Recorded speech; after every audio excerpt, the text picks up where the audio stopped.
இயேசு எதற்காக திருமுழுக்கு வாங்கணும்?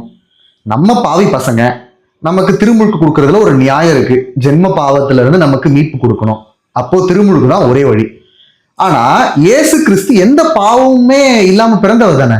அவர் எதற்கு திருமுழுக்கு வாங்குறாரு அப்படின்னு ரொம்ப நாளா எனக்கு ஒரு சந்தேகம். ரீசெண்டா நம்வாழ்வு படிச்சுக்கிட்டு இருந்தேன். நம்வாழ்வு படிக்கும்போது ஒரு கட்டுரையில அதற்கான விளக்கத்தை கொடுத்திருந்தாங்க. படிக்கிறேன், கேளுங்க. உமது கேள்விக்கு பதிலாக திரு அவையின் புகழ்பெற்ற ஆயரும் அறிஞரும் ஆகிய புனித அம்பரோசியாரின் கருத்தை கொடுக்க விரும்புகின்றேன்.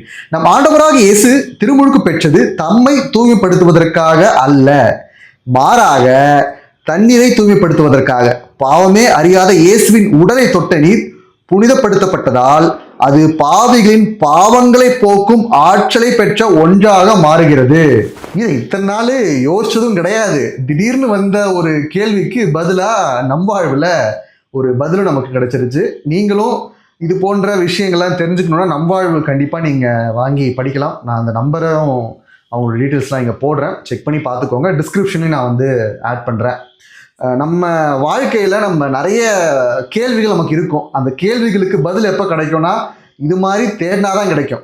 4 இடத்த போய் படித்தா தான் கிடைக்கும். ஃபோனையும் நோண்டிகிட்டு இருந்தால் கிடைக்காது. இந்த வீடியோவையே நீங்கள் ஃபோனில் தான் பார்க்குறீங்க. ஓகே.